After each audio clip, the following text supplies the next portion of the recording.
What did the tape show you? Yeah, it's we talked about it beforehand the last time that we spoke about explosive plays, and the play coming out of half was one of those plays that is a routine. Really, it is. It's routine, and we screwed it up, and then obviously the kick at the end is there's.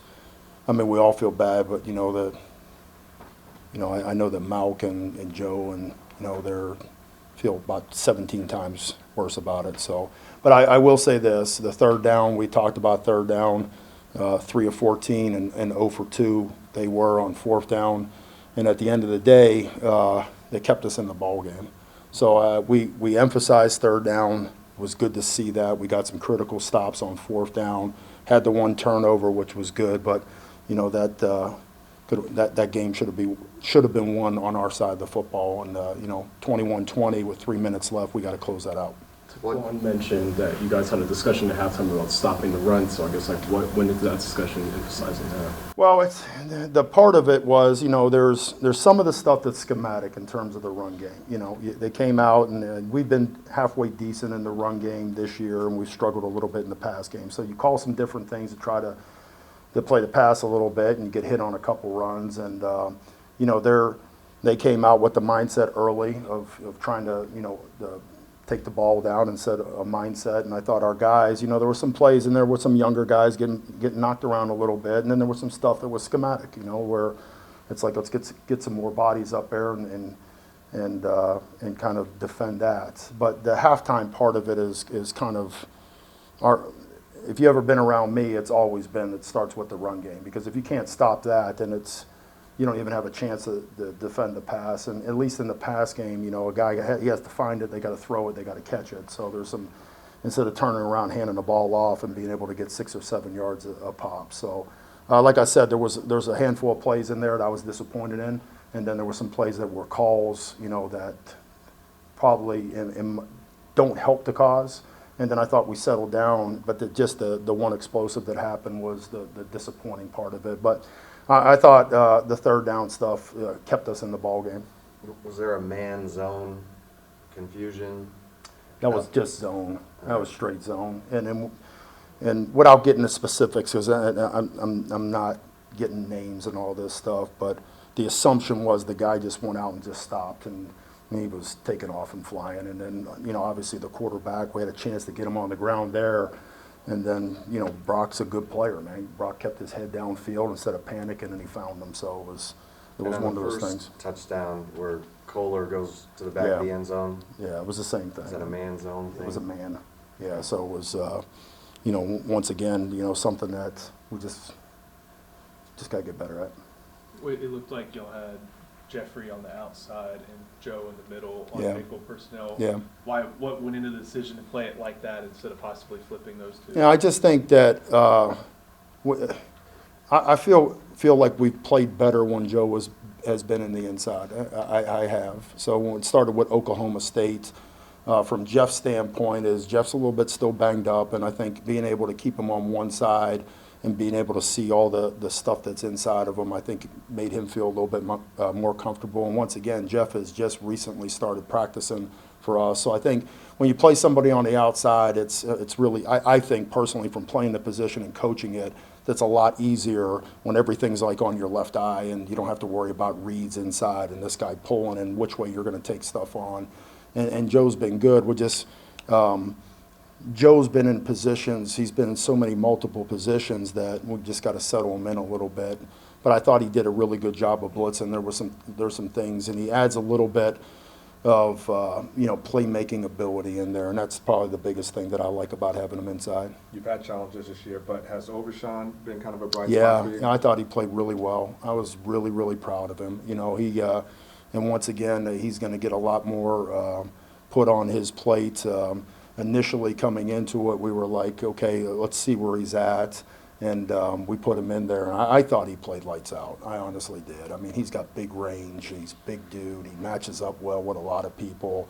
And he'll continue to get better. I think he has a chance to be a big-time ball player. you guys are familiar with Matt Rule and his staff, obviously, going back to Houston. Just what's kind Well, of going back to Connecticut for me, Sure, so, he was at Temple, so we've competed for multiple years. what are some of the marks of just playing his programs? Well, I know this, Matt's, he grew up a couple hours away from me when I was up in Pittsburgh, so he's an old school guy. He's prides himself on toughness and effort and discipline and, running the football. They're unique this year because they'll get into 4 receiver sets. They've done it in the past, a little bit less last year than what they're doing this year. But if you think about a ball coach, he's a ball coach. But I always thought Matt was he was, regardless of the situation, at least on the sidelines from my perception and I know him personally, he's always composed and, he can always turn in, if something goes bad, he always has a way to look at you and kind of put a smile on his face and kind of put everybody at ease and, just go back to your training. And that's some old school stuff. And I got a ton of respect for him. And I know a lot of guys on their staff and they do it the right way. And, they'll love their kids up and they'll demand from them. And you always see their programs, even when, Matt took over, there's some training that goes into it, and then you always see them take off like year 3 or 4 once he establishes the culture there. Which I know you guys preach 1-0, but guys understand what that loss does for the Big 12 hopes. So what are you kind of trying to preach and implement to them this week? Well, the biggest thing for us on the defensive side of the football is just, getting better every week as we start to continue to get people back in, especially in the back end, is just watching people. This is about us as much as anything else. And honestly, before this whole thing shook out, it's always been about us. So we've never sat down and put the standings up or never sat down and talked about scenarios. It was 24/7 about us. There was times where the opponent was like, hey, listen, we're going to tell you what they're doing and who their guys are, but at the end of the day, it's like we got to get ourselves right. That's where it's initially got to start. So it started the same way on Tuesday's practice, brought everybody up, and we said, okay, listen, this is what we did well, this is what we didn't do well. These are the things we got to get corrected, and this is kind of, our therapy right now. It's like, hey, let's go back and kind of rewind the game itself and find out what we did wrong, and let's make sure it doesn't happen again on this practice field. And let's just keep training that way. And when you have a younger crowd, it's, sometimes it doesn't set in until something negative happens. So when all I'm trying to do is just teach from the things that have happened and say, okay, listen, we're going to strain you, we're going to stress you out in practice so this stuff can get eliminated. So these 3 or 4 plays that are costing us ball games don't play itself out. Obviously, you have a lot of youth on the defensive end, and throughout the entire season, you've had to deal with, younger players being pressed into actual defensive injury. But, overall defensively, do you see any areas where you guys have improved or where you see encouraging signs of improvement? Well, it's I think when you get the veterans back, and I will say this in the safety position, and when you get guys back there and the younger guys can watch how they work, and I think there's a history of that in this program where, whether it's Vash or Huff or any of these guys, I think they all learn from somebody else, their habits. So it was never a coach that told you hey, these are the demands. It's these are the demands of being elite at this position. And this has been passed on. So I think some of the younger guys, when they watch the vets, the Stearns and CBs and all those guys, and they look at them and they can go back. But I also think, Caden can talk to those guys about how it was when they first got here and when they were learning the system and the demands of school, the demands of time, X, Y, Z, of how to deal with that. So the younger guys, the guys that were kind of forced into action right now are playing such more relaxed in practice right now. They really are, and they're learning by watching other guys instead of being corrected by coaches. And there's a big difference because sometimes when you're a coach and you're asking a younger guy to process this and do this, sometimes they look at you like you're crazy, but then when they watch, a second-year guy, because that's what Stearns is and B.J. Foster are, and they say, you know what, these guys have gotten all this stuff down, I can do it too. And just to have those guys back on the field is such a huge part of getting better. When was the last time you worked with linebackers this inexperienced? It's been a while. Like, It's been a while. It's I know just you had because vets at Houston. because there, there's just the way it played itself out, and it's Utah State.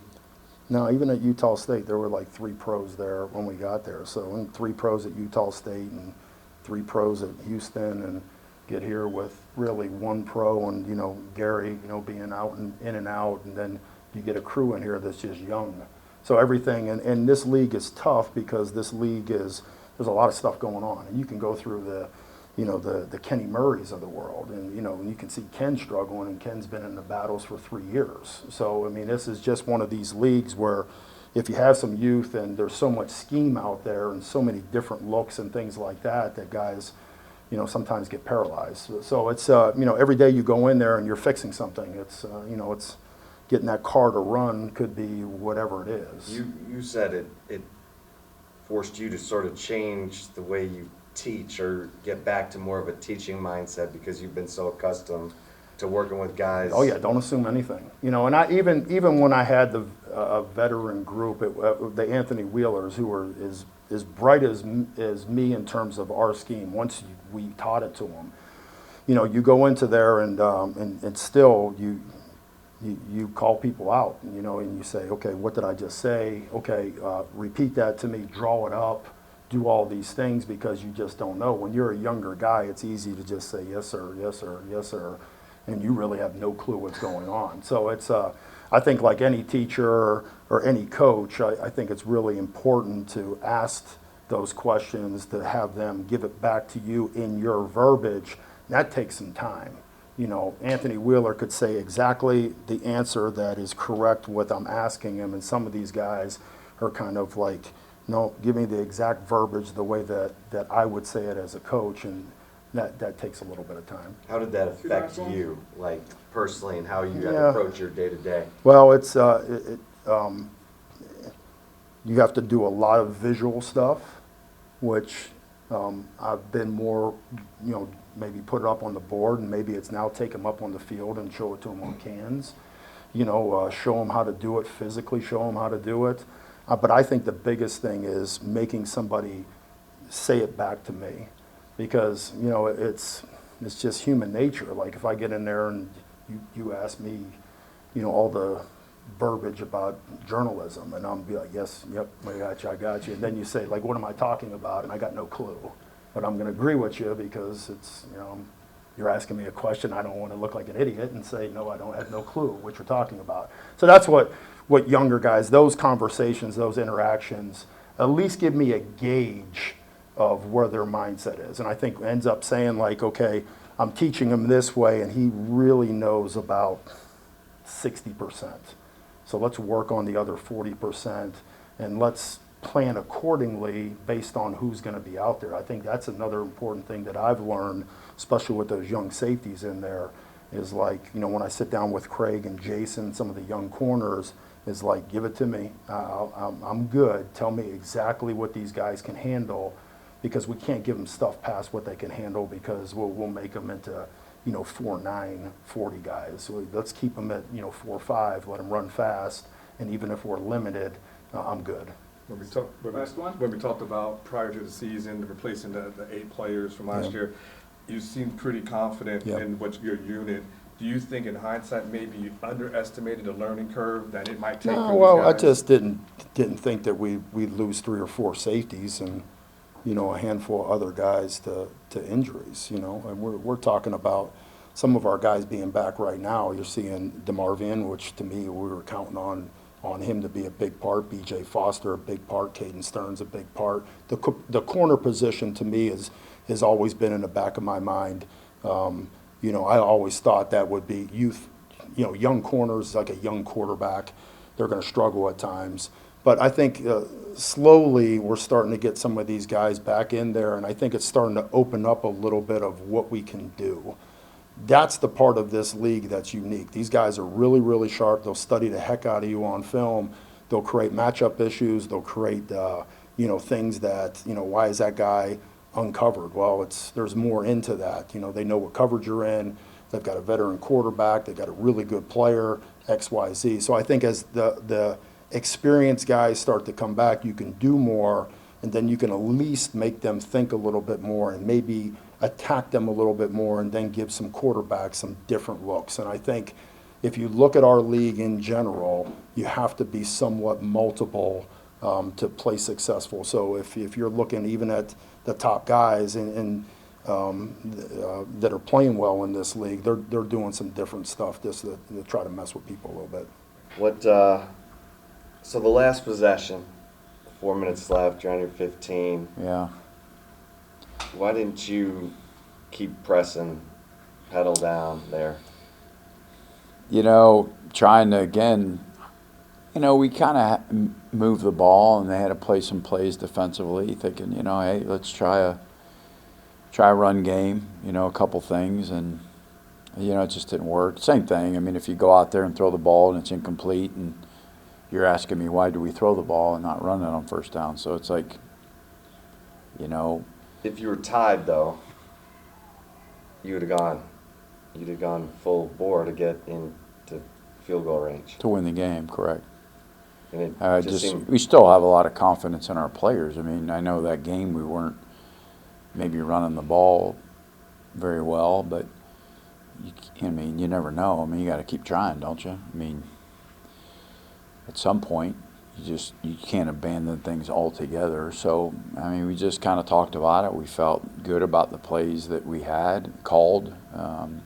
We even gotten big personnel on second down to try to change it up, to get more hats in there, you know. And we just didn't execute well and didn't finish. We just didn't finish on the field, you know. And that's disappointing because we've taken a lot of pride in that over the last couple of years. We've been able to do that quite a bit. You know, Kansas State, 2 consecutive years, we put long drives together and ended the game on the field. And we've done it in other games as well. This game we didn't.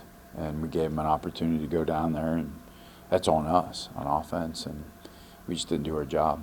Outside of not getting a first down on the 3 and outs, did you see anything in that stood out to you on film as to why? Yeah, we shot ourselves in the foot a lot. We had a lot of negative yardage plays or penalties, things like that. I think I counted 7 or 8 catchable passes that we didn't, you know, just things we didn't execute well. We didn't, you know, we didn't execute well in all phases. We didn't communicate well up front. It was that we weren't on the same page at times. We didn't. We had some missed assignments, quite a few of them, probably as many as we've had this year in that game. And some of it's with young players, you know, with some of the changes, and some were a couple veterans, but you know, it was a conglomerate of all of that thrown in together. And one play it was this, next play it was something else, the next play it was this, and punt. You know, it was like, so, and we could never get anything going, could never get on track until we started finding a rhythm throwing the football and getting it empty. And so we kind of went down there right before half and did that, and made some adjustments, thought, hey, we'll come out, we'll try this thing again, didn't work. And we're like, hey, let's go back to what was working, and we did, and we kept moving the ball. Because they're a rush 3, drop 8 team, technically you would think you wouldn't be able to throw the football. And now they loaded those drop 8 guys really, really close to the box, took away some of the RPO stuff and made us hand it and made us have to run it up in there. So that they did a good job of doing that. I mean, you moved the ball well in the spread up tempo in TCU. I mean, whenever you've needed it, you've done it. Yeah. So why not just keep doing it? Because you're also against the clock. It's not just against them. I mean, there's both, and there's a happy medium there. You got to be careful of that, because again, I mean, hindsight's so 20/20. Because we could have went up tempo and went 3 and out, and I'm in here going, why'd you guys go up tempo? Why didn't you slow it down and run the ball? And like, I know, like, you're never right when you lose the game. You're never right. So we felt as coaches that was the best thing for us to do as a football team. I can't remember you going 3 and out in up tempo. Yeah, we have, believe it or not. Quarterback run this year on 4th and short has not been successful No. as it was last year. No. What are some of the reasons behind that, and do you maybe look to try some other options since it hasn't been successful? Yeah, you know, we've tried different things. You know, we've spread people out and tried running some stuff. It didn't work earlier in the year. We've tried to load them up. And we have had some success with it. They did a nice job against it. Overloaded it a little bit. Second time kind of had a blitz into it. But, you know, I don't know the answer to that in terms of, you know, what are the other things. You have to account for the extra hat. There's always extra hats and short yardage, goal line scenarios. So, you know, you ask yourself the question, you know, how do you get that, right? How do you get that extra hat? Do you read them?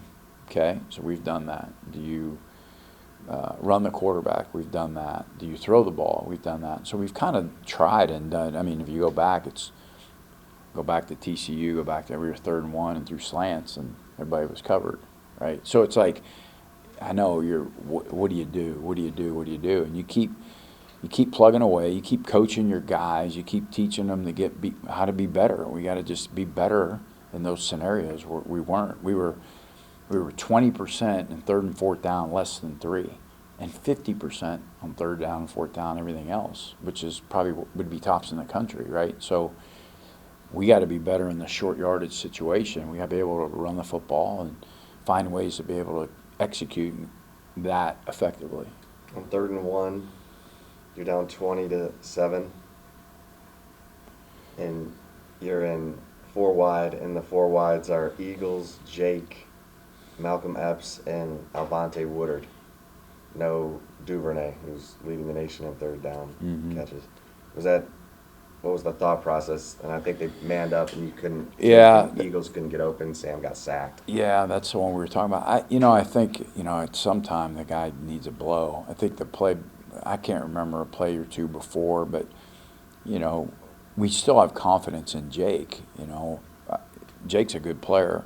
He's not playing as much because he's behind the best. We've talked about that. So, but you got to get him in the game, and you got to pick times, and you got to allow to let him grow and do some things too, right? So, if we felt like Jake couldn't get open on a route, we wouldn't probably have him in the game.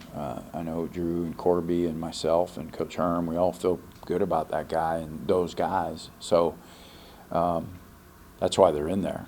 And we're not going to all of a sudden, you got to be careful. Everybody else knows he's the best, and everybody else knows, he's seeing some double coverage and some things, and as we see, and we have to figure out where to hide them and move them to create throws to get them the ball. And sometimes that may take a series or two, but we eventually figure it out. But that's all part of that too. There's a lot of things that go into it in terms of calling the game, and we study it. We game plan all week. We watch what they do. We watch how other teams attack and have success, and then we come up with a plan. And then we try to follow that plan, because if you veer too much off course, you haven't practiced it, and your guys don't know what to do.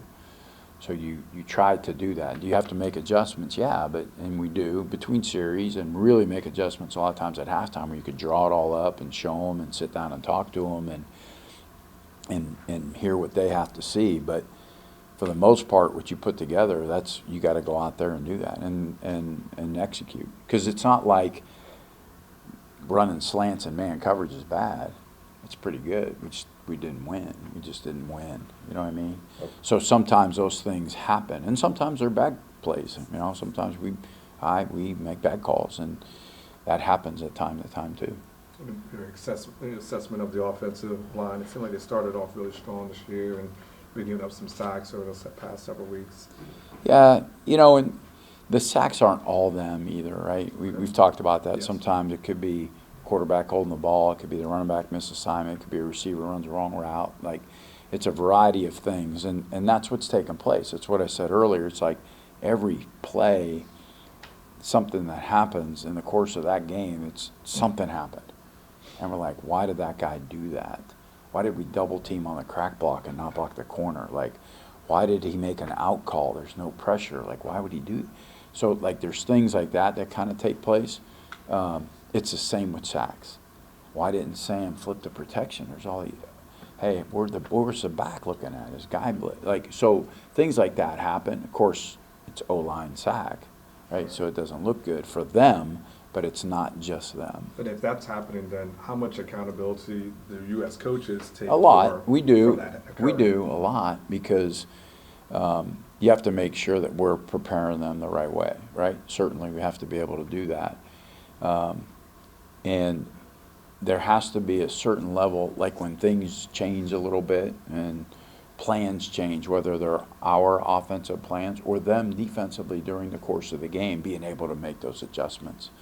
Because in the end, if we make them and or the players see them and they make them, that helps. That's where all that stuff comes out to be really good. But that's a big part of the game in today's world. A lot of guys making those adjustments and having the players adjust to those adjustments during the course of the game, whether we're doing something that's hurting them and then the other team comes back and says, just like Kansas State, here's what we're going to do. And then they did something and we said, okay, we're going to do this. And then they did something else. Well, we were able to make those adjustments and executed those adjustments, even though some of them you might not have practiced, right?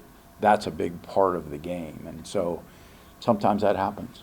I mean, Coach, 9 what yards have of you carry for Couple last Keontae ones? against K-State, and then the running game.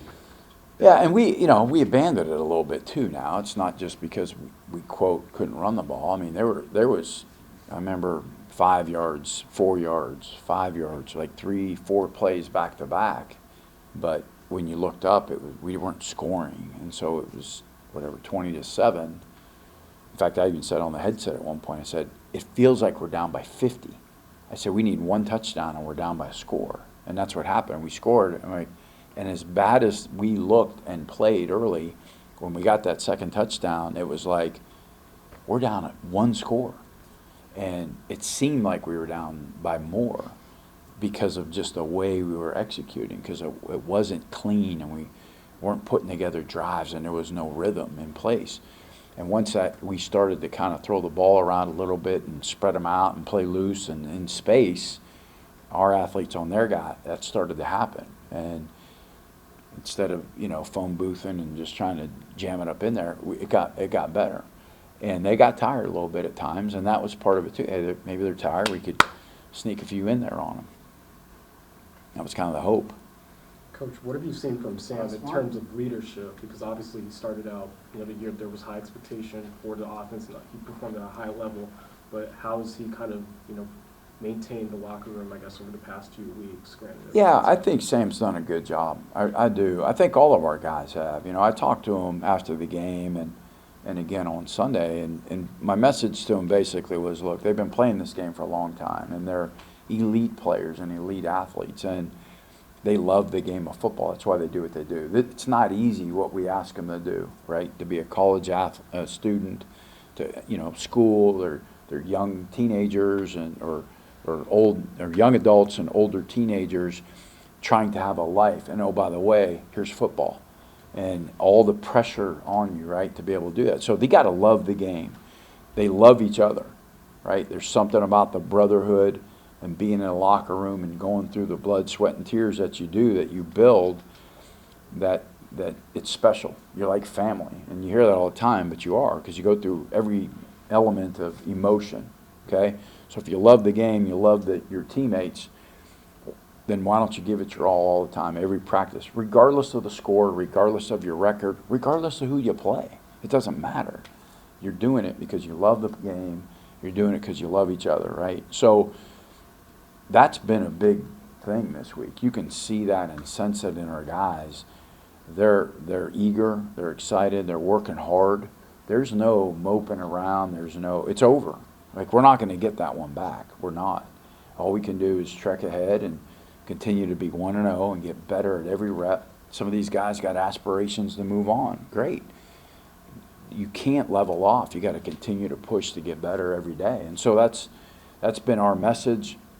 As far as Sam and his leadership, I think he operates that way anyways, and people see that.